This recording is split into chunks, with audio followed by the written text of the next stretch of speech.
യേശുവിൽ സ്നേഹമുള്ള സഹോദരി സഹോദരന്മാരെ, ജൂബിലാത്ത എന്ന ആത്മീയ ശുശ്രൂഷയിലേക്ക് നിങ്ങളെ എല്ലാവരെയും സ്നേഹപൂർവ്വം ക്ഷണിക്കുന്നു. ജൂബിലി ധ്യാനകേന്ദ്രത്തിൻ്റെ എല്ലാ പ്രോഗ്രാമുകളിലും പങ്കുചേർന്ന് ദൈവാനുഗ്രഹം പ്രാപിക്കണമെന്ന് ഓർപ്പിക്കുന്നു. കൊറിന്തോസുകാർക്ക് എഴുതിയ 1-ാമത്തെ ലേഖനം 8-ാം അധ്യായം 5-6 തിരുവചനം ഞാൻ നിങ്ങളുടെ ശ്രദ്ധയിലേക്ക് കൊണ്ടുവരികയാണ്. ദൈവങ്ങൾ എന്ന് വിളിക്കപ്പെടുന്നവർ ആകാശത്തിലും ഭൂമിയിലും ഉണ്ടെന്നിരിക്കട്ടെ. അങ്ങനെ പല ദേവന്മാരും പല നാഥന്മാരും ഉണ്ടല്ലോ. എങ്കിലും നമുക്ക് ഒരു ദൈവമേ ഉള്ളൂ. ആരാണോ സർവവും സൃഷ്ടിച്ചത്, ആർക്കു വേണ്ടിയാണോ നാം ജീവിക്കുന്നത്, ആ പിതാവ്. ഒരു കർത്താവേ നമുക്കുള്ളൂ. ആരിലൂടെയാണോ സർവവും ഉളവായത്, ആരിലൂടെയാണോ നാം നിലനിൽക്കുന്നത്, ആ യേശുക്രിസ്തു. പ്രിയപ്പെട്ടവരെ, ഇത് നമ്മൾ എല്ലാ വ്യക്തികളും തിരിച്ചറിയേണ്ട ഒരു കാര്യമാണ്. പിതാവ്, പുത്രൻ, പരിശുദ്ധാത്മാവ് എന്ന ഈ ത്രിയേക ദൈവം അല്ലാതെ ഈ ലോകത്തിൽ അനേകം മതങ്ങളും അനേകം സംസ്കാരങ്ങളും ഒക്കെയുണ്ട്, അനേകം ദേവാലയങ്ങളുണ്ട്. ഇവിടെയൊക്കെ ദൈവമുണ്ടെന്ന് പറഞ്ഞ് പോകുന്ന ആൾക്കാരുണ്ട്. അങ്ങനെ പോകേണ്ടവരല്ല. സത്യവിശ്വാസത്തിൽ ഉറച്ചു നിൽക്കുന്ന ഒരു ക്രിസ്ത്യാനി, അവന് ദൈവവും രക്ഷകനും ഒക്കെയായി ഒന്നേ ഉള്ളൂ, പിതാവ്, പുത്രൻ, പരിശുദ്ധാത്മാവാകുന്ന ആ ത്രിയേക ദൈവം. നിന്നെ രക്ഷിക്കുന്ന ഒരാളേ ഉള്ളൂ, യേശുക്രിസ്തു മാത്രമേ ഉള്ളൂ. ഈ സത്യത്തെ മുറുകെ പിടിക്കണമെന്ന് കർത്താവ് ആഗ്രഹിക്കുകയാണ്. നിയമാവർത്തന പുസ്തകത്തിലെ ഒരു തിരുവചനം നിങ്ങളുടെ ശ്രദ്ധയിലേക്ക് കൊണ്ടുവരാൻ ഞാൻ ആഗ്രഹിക്കുകയാണ്. നിയമാവർത്തന പുസ്തകം 13-ാം അധ്യായത്തിൽ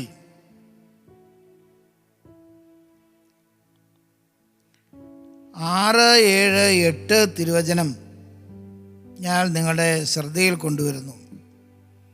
നിന്റെ സഹോദരനോ മകനോ മകളോ നീ സ്നേഹിക്കുന്ന നിന്റെ ഭാര്യയോ ആത്മസുഹൃത്തോ നിനക്കും നിന്റെ പിതാക്കന്മാർക്കും അജ്ഞാതമായ അന്യദേവന്മാരെ നമുക്ക് സേവിക്കാം എന്ന് പറഞ്ഞ് രഹസ്യമായി നിന്നെ വശീകരിക്കാൻ ശ്രമിച്ചു എന്ന് വരാം. ആ ദേവന്മാർ നിനക്ക് ചുറ്റും അടുത്തോ അകലെയോ വസിക്കുന്ന ജനതകളുടെ ദേവന്മാരായിരിക്കാം. എന്നാൽ നീ അവന് സമ്മതം നൽകിയോ അവനെ ചെവിക്കൊള്ളുകയോ അരുത്. അവനോട് കരുണ കാട്ടരുത്. അവനെ വെറുതെ വിടുകയോ അവൻ്റെ കുറ്റം ഒളിച്ചു വയ്ക്കുകയോ ചെയ്യരുത്. എന്തിനാണ് കർത്താവായ ദൈവം ഇങ്ങനെയൊക്കെ നമ്മളോട് പറയുക? അതിന് പിന്നിൽ എന്തെങ്കിലും ഒരു കാരണമുണ്ടോ? ഞാൻ എൻ്റെ മനസ്സിൽ ഇങ്ങനെ ചിന്തിച്ചു. നിയമാവർത്തന പുസ്തകത്തിൻ്റെ 5-ാമത്തെ അധ്യായത്തിൽ 9-ാം തിരുവചനത്തിൽ ഇതേ കാര്യം ദൈവം നമ്മളോട് സംസാരിക്കുമ്പം, നീ അവയെ കുമ്പിട്ടാരാധിക്കുകയോ സേവിക്കുകയോ ചെയ്യരുത്. നിൻ്റെ ദൈവവും കർത്താവുമായ ഞാൻ എന്നെ വെറുക്കുന്ന 3-4 തലമുറ വരെ ഉള്ള മക്കളെ അവരുടെ പിതാക്കന്മാരുടെ തിന്മ മൂലം ശിക്ഷിക്കുന്ന അസഹിഷ്ണുവായ ദൈവമാണ്. എന്ന് പറഞ്ഞാൽ, അങ്ങനെ മറ്റ് ദൈവങ്ങളുടെ പിന്നാലെയൊക്കെ പോകുന്ന, മറ്റ് മതങ്ങളുടെ ദൈവങ്ങളുടെ പിന്നാലെ പോകുന്ന ആൾക്കാരോട് അസഹിഷ്ണുത പുലർത്തുന്ന ഒരു ദൈവം, അസൂയാലുവായ ഒരു ദൈവം. I am a jealous God എന്നാണ് ഇംഗ്ലീഷ് ബൈബിളിൽ രേഖപ്പെടുത്തിയിരിക്കുക. അപ്പം ദൈവത്തിനും അസൂയ ഉണ്ടോ എന്നൊക്കെ നമുക്ക് സംശയം തോന്നും. പ്രിയപ്പെട്ടവരെ, മനുഷ്യർക്ക് മനസ്സിലാക്കാൻ വേണ്ടിയുള്ള ലളിതമായ ഭാഷയിൽ ഇത് പറഞ്ഞിരിക്കുന്നതാണ്. ഇത് ദൈവത്തിൻ്റെ അസൂയയല്ല, നമ്മളോടുള്ള സ്നേഹമാണ്. യഥാർത്ഥത്തിൽ വിശ്വസിക്കുക ദൈവത്തെ തിരിച്ചറിഞ്ഞ മനുഷ്യരോട് ദൈവം വെളിപ്പെടുത്താൻ ആഗ്രഹിക്കുന്ന ഒരു രഹസ്യം അവൻ വെളിപ്പെടുത്തി തരാൻ ആഗ്രഹിക്കുകയാണ്. അത് ദൈവത്തിൻ്റെ അസൂയൊന്നുമല്ല, അസൂയായിട്ട് നമ്മൾ കാണുകയും ചെയ്യരുത്. ആ രഹസ്യം വളരെ മനോഹരമായി വിശുദ്ധ പൗലോസ് അപ്പോസ്തലൻ നമുക്ക് വെളിപ്പെടുത്തി തരുന്നുണ്ട്. അത് ആണ് ഞാൻ കൊറിന്തോസുകാർക്ക് ലേഖനത്തിലെ 8-ാം അധ്യായത്തിൽ ആദ്യം വായിച്ച് കേൾപ്പിച്ചത്.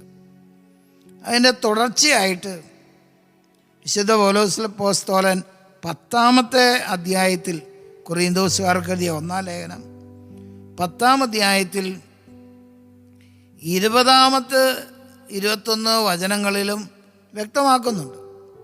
അത് വായിക്കുമ്പോഴേക്കും നമുക്ക് ഈ കാര്യം കുറച്ചുകൂടെ വ്യക്തമായി മനസ്സിലാക്കും. ഇവിടെ അപ്പോസ്തലൻ പറയുകയാണ്, ഇല്ല, വിജാതീയർ ബലിയർപ്പിക്കുന്നത് പിശാചിനാണ്, ദൈവത്തിനല്ല എന്നാണ് ഞാൻ പറയുന്നത്. നിങ്ങൾ പിശാചുകളുടെ പങ്കാളിയാകാൻ ഞാൻ ആഗ്രഹിക്കുന്നില്ല.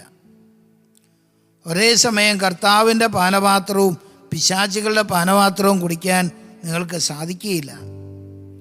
കർത്താവിൻ്റെ മേശയിലും പിശാചുക്കളുടെ മേശയിലും ഭാഗാക്കളാക്കാനും സാധിക്കുകയില്ല. നാം കർത്താവിൽ അസൂയ ഉണർത്തണമോ? നാം അവിടുത്തേക്കാൾ ശക്തരാണോ? ഇതാണ് കാര്യം. അപ്പം അതുകൊണ്ട് ദൈവങ്ങൾ എന്ന് അറിയപ്പെടുന്ന എല്ലാവരും ദൈവങ്ങൾ അല്ല എന്നാണ് ദൈവം നമ്മളോട് വെളിപ്പെടുത്താൻ ആഗ്രഹിക്കുക. ദൈവം അല്ലാത്ത ഒന്നിൻ്റെ മുമ്പിൽ പോയി നീ എന്തിന് ആരാധിക്കണം? സ്വയം ദൈവമാണെന്ന് പ്രഖ്യാപിക്കുന്ന ആൾക്കാരുണ്ട്. അങ്ങനെ സ്വയം ദൈവമാണെന്ന് പ്രഖ്യാപിക്കുന്ന ഒരു മനുഷ്യൻ, ആ മനുഷ്യൻ്റെ മുമ്പിൽ നീ ആരാധനയ്ക്ക് എന്തിനു പോകണം? അങ്ങനെ ഉള്ള ആ മനുഷ്യൻ്റെ അല്ലെങ്കിൽ ആ ഒരു സംവിധാനത്തിൻ്റെ പിന്നിൽ പോയി ആരാധനയിൽ പങ്കെടുത്ത് നമ്മൾ നശിച്ചു പോകാനിടയാകരുത്. ദൈവം വെളിപ്പെടുത്തി തരുന്ന ഒരു പ്രധാനപ്പെട്ട കാര്യം എന്താണെന്ന് വെച്ചാൽ, ദൈവങ്ങളെന്ന് സ്വയം പറയുന്ന ഈ വ്യക്തികളോ സംവിധാനങ്ങളോ സ്ഥലങ്ങളോ ഒന്നും ദൈവം വസിക്കുന്ന സ്ഥലങ്ങളല്ലെന്നും അനീതിക്കും അന്യായത്തിനും വേണ്ടിയിട്ട് രഹസ്യത്തിൽ ഉണ്ടാക്കിയിട്ടുള്ള കാര്യങ്ങളാണെന്നും മനസ്സിലാക്കുക. ഇത് മനസ്സിലാക്കാനായിട്ട് ഏറ്റവും നല്ല കാര്യം ദാനിയേലിൻ്റെ പുസ്തകം വായിക്കുകയാണ്. ദാനിയേലിൻ്റെ പുസ്തകത്തിൽ ദാനിയേലിനെ 2 തവണ രാജാവ് സിംഹങ്ങളുടെ കുഴിയിലേക്ക് വലിച്ചെറിയുന്നുണ്ട്. കാരണം എന്താണ്? ദാനിയേൽ വിഗ്രഹങ്ങൾ നശിപ്പിച്ച് കളഞ്ഞു. അവിടെ ഉണ്ടായിരുന്ന 14-ാമത്തെ അധ്യായം വായിച്ചു നോക്കിയാൽ അവിടെ ബാബിലോണിൽ ജനങ്ങൾ ആരാധിച്ചു കൊണ്ടിരുന്ന ഒരു വ്യാളം ഉണ്ടായിരുന്നു. ഈ വ്യാളം അനേകം മനുഷ്യരെയും ഭക്ഷണവും നൈവേദ്യങ്ങളും ഒക്കെ ഭക്ഷിക്കുന്ന വലിയൊരു വ്യാളം, അതിനെ ആരാധിക്കുകയും സ്നേഹിക്കുകയും ഒക്കെ ചെയ്തുകൊണ്ടിരുന്നു മനുഷ്യർ. ഇത് ശരിയായ ദൈവം അല്ലെന്ന് ദാനിയേൽ കാണിച്ചു കൊടുത്തു. എങ്ങനെയാണ്? അതിൻ്റെ പിന്നിൽ അവിടെ ഉണ്ടായിരുന്ന പുരോഹിതന്മാർ മുതലെടുപ്പ് നടത്തുകയാണെന്ന്. അങ്ങനെ ആ വ്യാളം എന്ന് പറഞ്ഞ സാധനത്തെ നശിപ്പിച്ച് കളഞ്ഞു. ആ ദേവാലയത്തിൽ ഈ വ്യാളമോ ദേവനോ ദൈവമോ ഒന്നും ഉണ്ടായിരുന്നില്ലെന്നും അതിൻ്റെ പിന്നിൽ പുരോഹിതന്മാരുടെ കള്ളക്കളികളായിരുന്നെന്നും ഒക്കെ കോപിഷ്ഠരായ ഈ മനുഷ്യർ ദാനിയേലിനെ നിർബന്ധിച്ച് സിംഹക്കുഴിയിൽ വലിച്ചെറിയിപ്പിക്കേണ്ടതായിട്ട് വന്നു. എന്നാൽ ദൈവമായ കർത്താവ്, ശക്തനായ ദൈവം, അവനെ ആ കുഴിയിൽ നിന്ന് മോചിപ്പിച്ചു. സിംഹത്തിൻ്റെ വായടപ്പിച്ചു. 7 ദിവസം പട്ടിണി കിടന്നവനെ ഹബക്കൂക്ക് പ്രവാചകനിലൂടെ തീറ്റിപ്പോറ്റി. പ്രിയപ്പെട്ടവരെ, നമുക്ക് സത്യദൈവത്തെ മാത്രം ആരാധിക്കാം. മറ്റൊരു ദൈവത്തെയും ആരാധിക്കുന്നില്ല എന്ന് തീരുമാനമെടുക്കാം. ആ സത്യദൈവം യേശുക്രിസ്തു, പിതാവ്, പുത്രൻ, പരിശുദ്ധാത്മാവാകുന്ന ദൈവം. ആ ദൈവത്തിൻ്റെ അവതാരമായി മനുഷ്യനായി അവതരിച്ച യേശുക്രിസ്തു. ഈ സത്യത്തെ മുറുകെ പിടിച്ച് ഈ ദൈവത്തിൽ മാത്രം ആരാധിക്കുന്ന ദൈവകൃപയിലേക്ക് നമുക്ക് പ്രവേശിക്കാം. കർത്താവ് നമ്മളെ അനുഗ്രഹിക്കട്ടെ.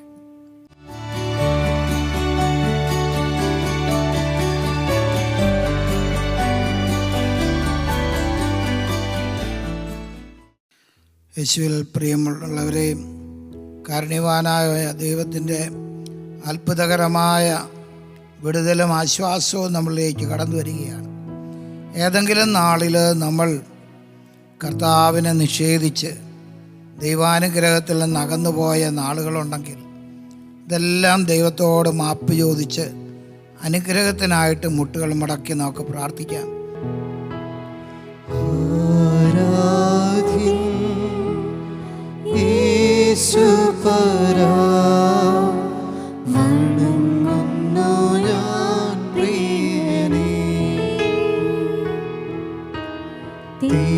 തേജസ്സിലും നിൻമുഖമിൻ ഹൃദയത്തിനാനന്ദമേ. ആരാധ്യൻ യേശുപരാ, വണങ്ങുന്നു ഞാൻ പ്രിയനേ. തേജസ്സിലും നിൻമുഖമിൻ ഹൃദയത്തിനാനന്ദമേ.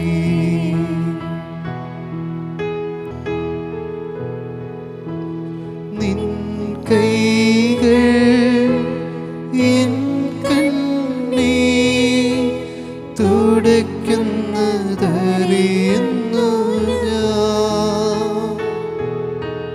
നിൻ കൈകൾ എൻ കണ്ണീർ തുടയ്ക്കുന്നതറിയുന്നു ഞാൻ. ആരാധ്യൻ യേശുപരാ, വണങ്ങുന്നു ഞാൻ പ്രിയനേ. തേജസ്സിലും നിൻമുഖമിൻ ഹൃദയത്തിനാനന്ദമേ. രണ്ട് കൈകളും ഉയർത്തി നമുക്ക് സ്തുതിക്കാം. Hallelujah, hallelujah, hallelujah, hallelujah, hallelujah, hallelujah, hallelujah, hallelujah. യേശുവേ സ്തുതി, സ്തുതി, സ്തുതി. Hallelujah, hallelujah, hallelujah, hallelujah, hallelujah, hallelujah, hallelujah, hallelujah. പരിശുദ്ധ പരമ ദിവ്യകാരുണ്യത്തിന് എന്നേരവും ആരാധനയും സ്തുതിയും പുകഴ്ചയും ഉണ്ടായിരിക്കട്ടെ. പരിശുദ്ധ പരമ ദിവ്യകാരുണ്യത്തിന് എന്നേരവും ആരാധനയും സ്തുതിയും പുകഴ്ചയും ഉണ്ടായിരിക്കട്ടെ. പരിശുദ്ധ പരമ ദിവ്യകാരുണ്യത്തിന് എന്നേരവും ആരാധനയും സ്തുതിയും പുകഴ്ചയും ഉണ്ടായിരിക്കട്ടെ. Praise the Lord. Hallelujah, hallelujah, hallelujah. Hallelujah. പ്രിയപ്പെട്ട സഹോദരി സഹോദരന്മാരെ, ഏതെങ്കിലും തരത്തിൽ ദൈവത്തെ നിഷേധിക്കുന്നവർ, ദൈവനിഷേധം ജീവിതശൈലിയാക്കി മാറ്റിയവർ, അവരോട് കൂട്ടുചേരുകയും അവരോടൊത്ത് സഹകരിക്കുകയും അവരുടെ ആശയങ്ങളിൽ അറിയാതെ പങ്കുചേരുകയൊക്കെ ചെയ്ത ഏതെങ്കിലും നാളുകൾ കഴിഞ്ഞ വർഷങ്ങളിൽ നമ്മുടെ ജീവിതത്തിൽ ഉണ്ടായിട്ടുണ്ടെങ്കിൽ അതെല്ലാം ഓർത്ത് നമുക്ക് അനുദപിക്കാം. അതിന് പരിഹാരമായിട്ട് അതിനേക്കാൾ ഇരട്ടിയായി കർത്താവിൻ്റെ മഹത്വം പ്രഘോഷിക്കാനും അത് മറ്റുള്ളവരുമായി പങ്കുവയ്ക്കുവാനുമുള്ള ഒരു തീരുമാനം നമ്മുടെ ഹൃദയത്തിൽ സ്വീകരിച്ചുകൊണ്ട് നമുക്ക് അതിലൂടെ നമ്മളിലേക്ക് കടന്നു വന്ന ഏതെങ്കിലും ദോഷങ്ങളുണ്ടെങ്കിൽ ആ ദോഷങ്ങളെല്ലാം നമ്മുടെ ജീവിതങ്ങളെ വിട്ടുപോകാൻ നമുക്ക് ദൈവസന്നിധിയിൽ ഇപ്പോൾ പ്രാർത്ഥിക്കാം. ഈ വചനം, യെശയ്യാ പ്രവാചകൻ്റെ ഈ വചനം നമുക്ക് ശക്തിയായി ഏറ്റുപറഞ്ഞ് നമുക്ക് പ്രാർത്ഥിക്കാം. നിന്നെ ദ്വേഷിക്കുന്നവർ ലജ്ജിച്ച് തല താഴ്ത്തും. നിന്നോട് ഏറ്റുമുട്ടുന്നവർ നശിച്ച് ഒന്നുമല്ലാതായിത്തീരും. നിന്നോട് ശണ്ട കൂടുന്നവരെ നീ അന്വേഷിക്കും, കണ്ടെത്തുകയില്ല. നിന്നോട് പോരാടുന്നവർ ശൂന്യരാകും. ദൈവവും നിന്റെ കർത്താവുമായ ഞാൻ നിന്റെ വലത് കൈ പിടിച്ചിരിക്കുന്നു. ഞാനാണ് പറയുന്നത്, ഭയപ്പെടേണ്ട, ഞാൻ നിന്നെ സഹായിക്കും. Hallelujah, hallelujah, hallelujah. കർത്താവായ ദൈവമേ, അങ്ങ് അരുളി ചെയ്ത ഈ തിരുവചനങ്ങളുടെ അനന്ത യോഗ്യതയാൽ ഞങ്ങൾക്ക് അത്ഭുതകരമായ വിടുതൽ, അത്ഭുതകരമായ മോചനം നൽകണമേ. ഞങ്ങൾ ഏതെങ്കിലും മേഖലകളിൽ പരാജയപ്പെടുന്നുണ്ടെങ്കിൽ പരാജയപ്പെടുന്ന എല്ലാ മേഖലകളിലും ഈ സമയത്ത് അങ്ങയുടെ വചനത്തിൽ ആശ്രയിച്ച് ഞങ്ങൾ വിജയം പ്രഘോഷിക്കുന്നു. ഞങ്ങൾ വിജയിക്കുമെന്ന് വിശ്വസിക്കുന്നു. ഞങ്ങളുടെ തകർച്ചകൾ വിട്ടുപോകുമെന്ന് വിശ്വസിക്കുന്നു. ഞങ്ങൾ കർത്താവേ കനിയണമേ, കർത്താവേ കനിയണമേ. എല്ലാ ദോഷങ്ങളും നീങ്ങിപ്പോകട്ടെ.